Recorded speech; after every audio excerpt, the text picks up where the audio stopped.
हाँ, तो हमारे पास अब ये क्वेश्चन नंबर 2 आया है, ठीक है।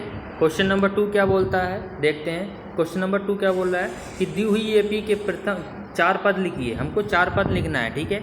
4 पद लिखना है जिसमें से प्रथम पद ए और सारवंतर डी हमको दिया हुआ है। हर क्वेश्चन में देखो एक ए दे रखा है और डी भी दे रखा है। हर क्वेश्चन में ए और डी दे रखा है, ठीक है। तो हम लोगों को ये क्वेश्चन सॉल्व करते हैं, ठीक है।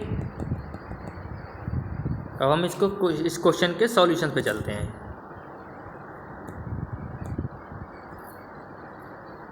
देखो क्वेश्चन वही रहेंगे, ठीक है।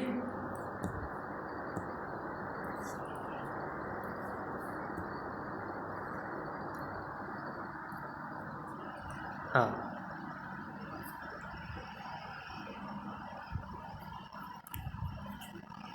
तो हाँ, हमको देखो इसमें क्या दे रखा है, हमें इसमें ए भी हमारा 10 दे रखा है और डी भी हमारा 10 ही दे रखा है, ठीक है। तो हमको अब सीधा क्या करना है, इससे ए पी बना लेना है।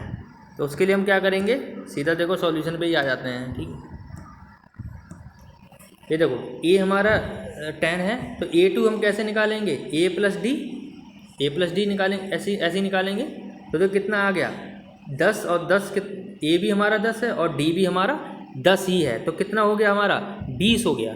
ऐसे अब A3 हमको लोग कैसे निकालेंगे, A3 मतलब तीसरा पद कैसे निकलेगा, A प्लस 2D, क्योंकि अब देखो तीसरा निकालना है तो हमको एक कम कर देना होता है, ठीक है। इसीलिए हम लोग क्या हो जाएंगे 2D में बन जाएंगे, ठीक है। वैसे इसका फॉर्मूला क्या होता है भाई, इसका फॉर्मूला होता है A प्लस n माइनस 1 और D, यही तो होता है। यानी कि हर बार कोई सा भी पद निकालोगे तो उससे एक कम हो जाता है, ये यहाँ पर ये, यानी कि एक कम हो जाता है। तो ऐसे ही हम जो निकालेंगे, हम क्या निकालेंगे, ये जो तीसरा पद निकालेंगे तो कितना हो जाएगा 2D हो जाएगा यहाँ पर, ठीक है। तो अब 2 लिख लिया ये, और D भी हमारे पास कितना है 10 है, तो यहाँ पे ये कितना हो जाएगा 20 हो जाएगा, और 20 और 10 कितना हो जाएगा 30 हो जाएगा, ठीक है। अब A4 निकालेंगे तो A4 का फॉर्मूला क्या हो जाएगा, A प्लस 3D हो जाएगा, क्योंकि अब एक कम हो जाएगा, ठीक है। हाँ, तो A4 हमारा क्या हो जाएगा, A प्लस 3D, ठीक है, A प्लस 3D हो जाएगा। तो अब 10 प्लस 3 इंटू कितना हुआ, D हमारा कितना हुआ 10 दे रखा है, तो हमारे पास अब ये कितना हो जाएगा, टोटल 30 हो जाएगा, यानी कि 30 हो जाएगा। 30 और 10 कितना हो जाएगा, पूरा 40 हो जाएगा, ठीक है। तो हमारे पास अब श्रृंखला आ गई। क्या श्रृंखला आई, एक बार ए तो हमारा 10 दे ही रखा है, दूसरी हमारी क्या है, दूसरा पद क्या आया हमारे पास 20 आया, तीसरा पद हमारे पास क्या आया 30 आया, चौथा पद हमारे पास क्या आ गया 40 आ गया, ठीक है। कितना 40 आ गया, तो हमारे पास अब ये 4 पद हो गए भाई, 4 पद पूछ रहा है, ठीक है। चलो अब देखो, हम नेक्स्ट क्वेश्चन देख लेते हैं इसी में। नेक्स्ट क्वेश्चन में देखो, हाँ नेक्स्ट क्वेश्चन देखो, इसमें हमें ए कितना दे रखा है 2 दे रखा है, डी हमारा कितना है भाई 0 है, डी हमारा 0 है। तो देखो पहला टर्म तो हमारा तो -2 ही हो जाएगा, ठीक है। अब दूसरा टर्म कैसे निकालोगे, A प्लस 1D, यहाँ पे देखो मान लो बन होता तो भी कोई फर्क नहीं पड़ना, तो यहाँ पर D लिखा हुआ है सर, ठीक है। तो A की वैल्यू हमने रख दी -2। अब 1 की मल्टीप्लाई जब ऐसे करके 0 से करोगे तो कितना आएगा, 0 ही तो आएगा, तो यहाँ पे ये हमारा इसीलिए 0 आ गया, ठीक है। तो -2 प्लस 0 कितना हो गया, -2 हो गया। अब ऐसे A3 निकालोगे तो कैसे निकालोगे, A प्लस 2D निकालोगे, क्योंकि एक पर एक कम हो जाता है, मैंने बताया n-1 होता है ना, इसी वजह से तो एक कम हो जाता है। तो A की वैल्यू हमारी बताओ क्या है, -2 और +2, अब इंटू D हमारा कितना हुआ है 0 दे रखा है, 0 दे रखा है, तो हमारा क्या आने वाला है यहाँ पे -2 आने वाला है अब भी। तो ऐसे A4 निकालोगे, A4 के लिए क्या फॉर्मूला हो जाएगा, A प्लस 3D, क्योंकि एक कम हो जाएगा, ठीक है। तो -2 प्लस 3 इंटू D = 0 हमारा, तो कितना आ गया -2 आ गया अब भी। तो हम ये देख रहे हैं कि हर केस में हमारा क्या आ रहा है, हर केस में हमारा -2 ही आ रहा है, ठीक है। अब ये AP है या नहीं, तो उसके लिए तो सीधा वही चीज़ है कि हम उसका डिफरेंस निकाल के देखेंगे। अगर डिफरेंस सेम आता है तो AP है, डिफरेंस सेम नहीं आता तो AP नहीं है। तो लेकिन देखो इसमें देखो डिफरेंस सेम आ जाएगा, नहीं इसमें तो हमको AP थोड़ी बतानी है, हाँ हमको किसमें चार वो चार पद बताने हैं, तो अपने चार पद निकाल दिए इस हिसाब से, ठीक है। ये भी क्वेश्चन हो गया हमारा। चलो अब नेक्स्ट क्वेश्चन देख लेते हैं।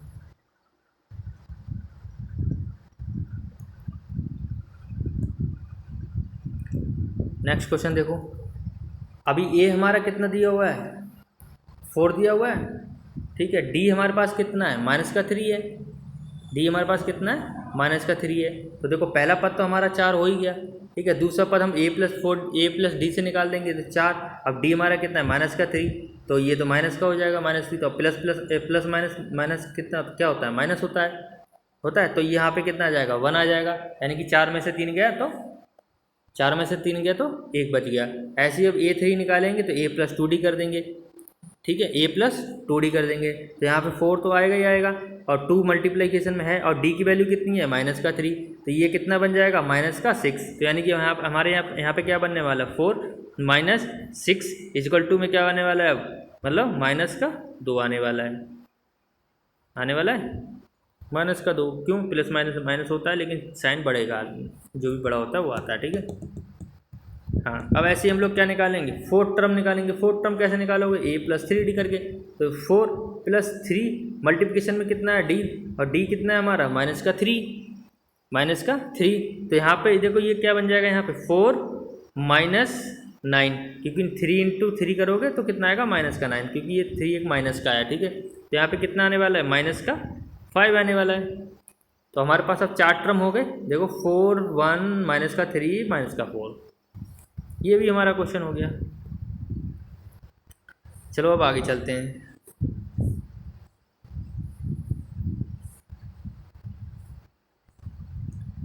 हाँ, इसमें देखो, इसमें क्या है, इसमें देखो पहले a कितना देखा है, -1, और d हमारा कितना है, 1/2, यानी कि 1/2। तो a तो हमारा हो गया -1। अब दूसरा टर्म कैसे निकालोगे, a2 कैसे निकालोगे, a+d करके निकालोगे, ठीक है। तो अब a हमारा -1 हो गया, ठीक है, रख दिया। अब d हमारा कितना है, 1/2, यानी कि 1/2। तो अब इसको सॉल्व करोगे तो कितना आएगा, -1/2 आ जाएगा, ठीक है। चलो इसको सॉल्व करने के पास -1/2 आ जाएगी, 1/2। अब a से a3 निकालेंगे, ठीक है। अब a3 तुम कैसे निकालोगे, a+2d, क्योंकि एक कम हो जाएगा यहाँ पर, 2d इसीलिए वो एक नंबर कम हो जाता है, ठीक है। तो -1 a की वैल्यू हो गई, और +2 तो है ये, ठीक है। और d हमारी कितनी, d की वैल्यू कितनी है, 1/2। तो अब ये 2 से 2 कट जाएगा, तो यहाँ पे बस क्या बचा, यहाँ पे -1 बचा, और प्लस यहाँ पे 1 बचा। तो अब प्लस माइनस क्या 1 क्या हो जाएंगे, आपस में ये कट जाएंगे, एक प्लस का एक माइनस का, तो 0 आने वाला है। तो यहाँ पे अब क्या आ गया, ये 0 आ गया, ठीक है। अब हमको क्या निकालना है, a4 निकालना है। तो a4 निकालने के लिए हम क्या करेंगे, a+3d करेंगे, a+3d, ठीक है। तो अब a हमारा कितना है, यहाँ पे -1, 3 हमारा 3 रहेगा, और d हमारा कितना है, 1/2, ठीक है। तो अब ये सॉल्व करेंगे तो कितना आ जाएगा, ये सॉल्व करने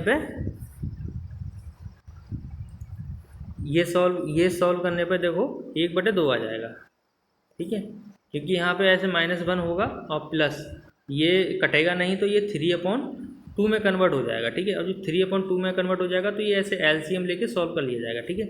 ये -2 हो जाएगा ऊपर, और ये +3, तो यहाँ पे ये कितने आने वाला है, 1/2 आने वाला है, ये ऐसे आ जाएगा, ठीक है। हाँ, तो अब हमारे पास ये सारे नंबर्स आ गए, श्रृंखला आ गई। पहले में क्या आया, माइनस का बनाया, दूसरे वाले में क्या आया, -1/2, यानी कि माइनस का 1/2 आया। फिर तीसरी टर्म में हमारी क्या आई, जो 0 आई। चौथी टर्म में हमारी क्या आई, 1/2 आ गई। तो इस तरीके से हमारे ये 4 पद हो जाएंगे, ठीक है। चलो अब हम आगे और देख लेते हैं क्वेश्चन।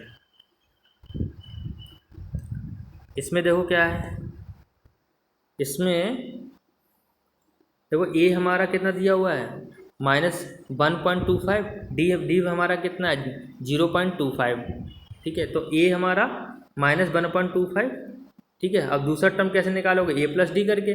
तो a हमारी वैल्यू होगी -1.25, और d की वैल्यू कितनी है, -25, ठीक है। अब ये माइनस माइनस क्या हो जाएंगे आपस में, ये तो हो जाएंगे प्लस, क्योंकि ये माइनस माइनस प्लस बन जाएगा आपस में, ये minus minus plus minus minus हो जाता है, ठीक है। तो ये आपस में ये प्लस हो जाएंगे, तो ये वैल्यू कितनी निकल के आ जाएगी 1.5 यानी कि 1.5 आ जाएगी, ठीक है। अब हम लोग क्या निकालेंगे, हम तीसरा टर्म निकालेंगे, जिसको हम किससे लिखते हैं A3 से। तो तीसरा टर्म निकालने के लिए ए की वैल्यू क्या है, ए की वैल्यू -1.25 हो गई, प्लस 2 तो जैसा लिखा था वैसे। डी की वैल्यू हमारी क्या है, हमारे यहाँ पे देखो डी की वैल्यू है -0.25। तो अब ये सॉल्व करोगे तो ये सारा चल के 1.75 आ जाएगा। ऐसे ही जब तुम A4 निकालोगे, A4 निकालने के लिए A प्लस थ्री डी के लिए -1.25 करना, प्लस फिर 3 इंटू माइनस का 0.25। जब उसको सॉल्व करोगे तो माइनस का 2 आ जाएगा, ठीक है, माइनस का 2 आ जाएगा। तो अब ऐसे ही हमारे पास ये चारों पद बन जाएंगे, 4 पद हमारे यही हो जाएंगे। इनमें इन क्वेश्चन में वैसे ज़्यादा कुछ है नहीं, ठीक है। चलो आगे देखते हैं। ये क्वेश्चन फिलहाल ये यहीं तक हो गया, ये क्वेश्चन हो गया यहाँ तक, ठीक है। देखो यही है, यहाँ तक ये हमारी बुक में भी ये यहीं तक है, ठीक है। ये 2 क्वेश्चन हमारे अब हो गए इसमें, और नेक्स्ट क्वेश्चन जो है वो आगे वाली वीडियो में मिल जाएंगे।